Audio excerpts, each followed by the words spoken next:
What's going on, everybody? Welcome back to Unhinged Talk. As usual, I'm your host, Patrick Hennessy, joined tonight by Brian and Para. How we doing tonight, boys? Fantastic. Good, man. How about you? Can't complain, the off-season's just getting underway here. We got a little bit of rumors coming up. The one I want to talk about today, primarily, is the rumor that the Yankees are interested in Andrelton Simmons. Let me give a kind of a context before we get into it here. DJ LeMahieu is a free agent. Gleyber Torres didn't have a good season at shortstop. Andrelton Simmons, he's okay with a bat, but great defensively. The Yankees have been interested in him, honestly, as far as I could remember. Do you guys remember they had that trade idea? I think it was after the 2014 season, maybe. It was a proposed deal with the Braves where they were going to send Judge, Gary, and Sevy to Atlanta for Simmons, Hayward. So they've been interested in Simmons for a while. Mm-hmm. I'm not too sure where he would fit with the current Yankees if you're including DJ LeMahieu with that. But Par, I'll start off with you. What do you think about these rumors? I mean, everybody's topic of discussion has been Lindor coming to the Yankees possibly with a trade. But if you want to go the cheap route, maybe bring Simmons for a 2-year, $20 million contract. I mean, he would be an upgrade over Gleyber at short. But like you said, if they re-sign DJ, where do you put DJ and where do you put Gleyber if you bring him in? Yeah. Obviously, you're not going to pay a guy $10 million for him to be a backup. I know DJ didn't make the opening day roster when they signed him to a 2-year, $24 million. But what do you guys think about moving DJ to first automatically and just having him switch off with Voit? I wouldn't switch him off. I would trade Voit in that scenario, honestly.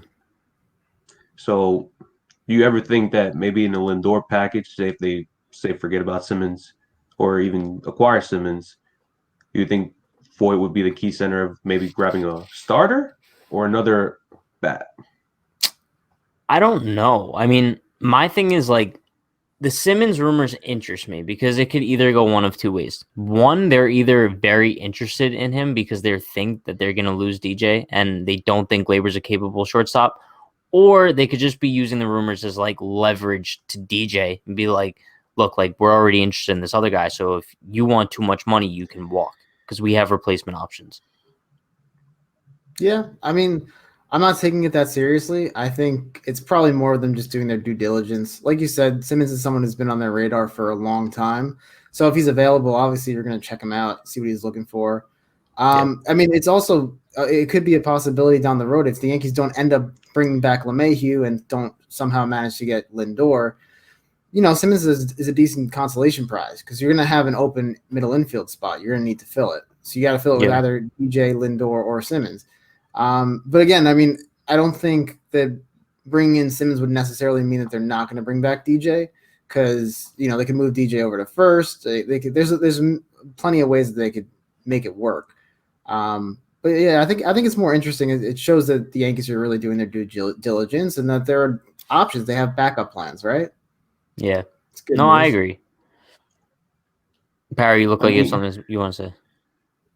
I mean, honestly, you don't know what approach the Yankees are going to go after this offseason. It's just it's always the guessing game with us, but in the last couple of years, if we're being honest, I do think I agree with Brian in the sense that Simmons would kind of it's just like them doing their due diligence. He's a guy they've always liked. My only thing is I can't see Simmons riding the bench for any team. Why would he ride the bench with the Yankees if he can start? He could probably be the starting shortstop for most major league teams. No, and I think that's a good point because he kind of fits into that Yankee mold of the recent trades that they've made. Trades for guys like Luke Voit or Gio Urshela were guys that were, at least decent or pretty good fielders, but then they couldn't hit. And the Yankees brought them here. They must have saw something in their bat and they helped them hit. So, I mean, if Simmons is a candidate for that, if he could hit better, he'd be a really good shortstop. So, I mean, like you said, he's already good defensively. But yeah, if they could unlock something, maybe that's what they're looking to do. Maybe he could be the next DJ LeMahieu.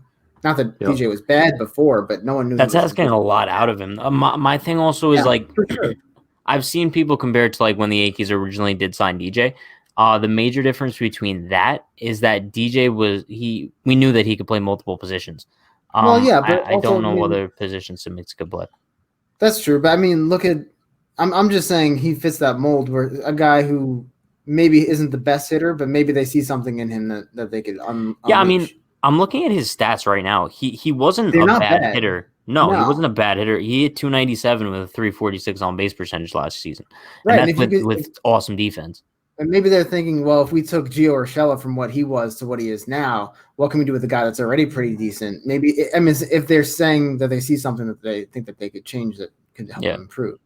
Yeah, I mean, so what would you guys think would be a reasonable offer for Andrelton Simmons?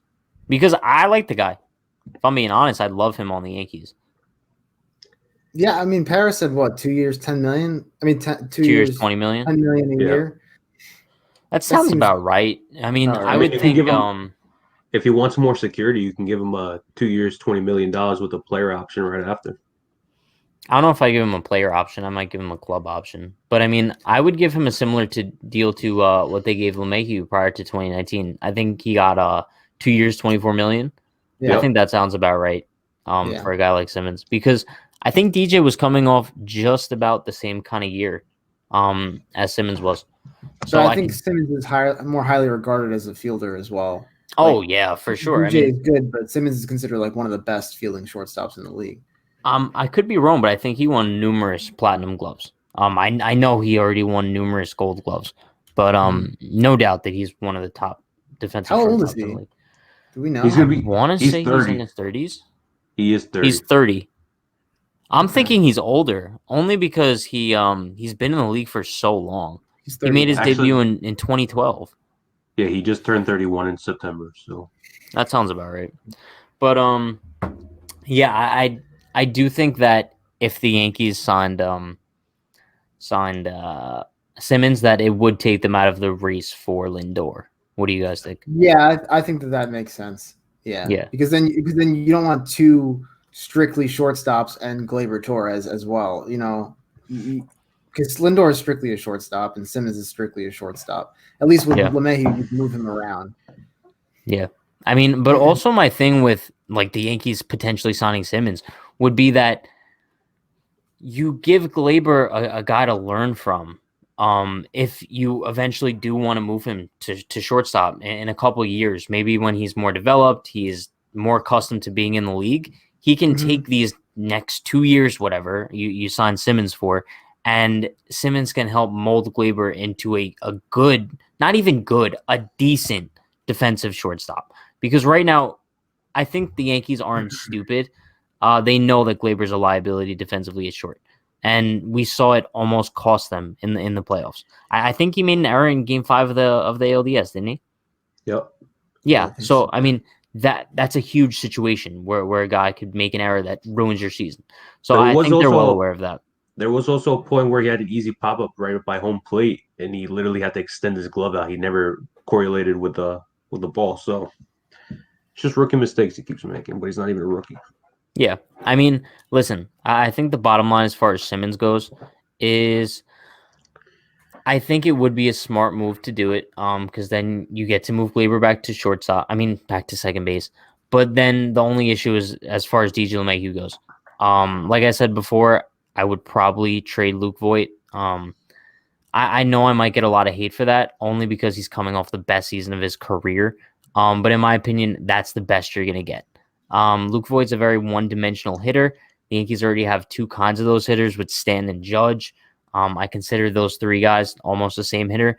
So if you could get another guy like Simmons in that lineup who you know is going to give you, let's say he hits 280 with good defense at shortstop, I might take that over Luke Voit. I don't know. Something to think about. I mean, if you keep LeMahieu, you're saying? Yeah, no, you would have to keep LeMahieu in that lineup. I wouldn't want Simmons to replace LeMahieu. I'm saying I wouldn't want Simmons to replace LeMahieu and Voit. No, it would just be replacing Voit, honestly. Yeah, that's reasonable. Yeah. Yeah, because not only that, but you lengthen the lineup, and you also improve your defense. The Yankees were putrid defensively in 2020. Like, I think a lot of people forget how bad their defense was. So, I don't know. It's something to think about. For sure. But yeah, I guess that's going to wrap it up for us today, unless you guys have anything else to add. Let me see one thing. Uh-oh. Harris checking one thing. We have trouble. Trying to see. Never mind. Okay, That's anticlimactic. That's No, pretty sad. I was trying to see how many errors they had in total as a team. They were definitely in the top 3 of the league, I believe. They were either right behind the Pirates or the Red Sox, because I remember towards the end of the season they put the errors up on the screen. The Yankees were up there with like the last place teams of the league. So big yikes. Yeah. It's gonna wrap it up for us today. Be sure we have trivia tonight, actually. So if you're watching this on Thursday, we will be going live tonight at 8 p.m. Live trivia on YouTube, Facebook, Twitter. Go check us out. We produce about 3 to 4 podcasts a week, I would say, in the off season. So subscribe, like, comment, do all that fun stuff for more content, and we will see you guys next time. Have a good one. Solid. Can't I didn't know trivia was live. Yeah, trivia is live. Bro, Brian, you were on the fucking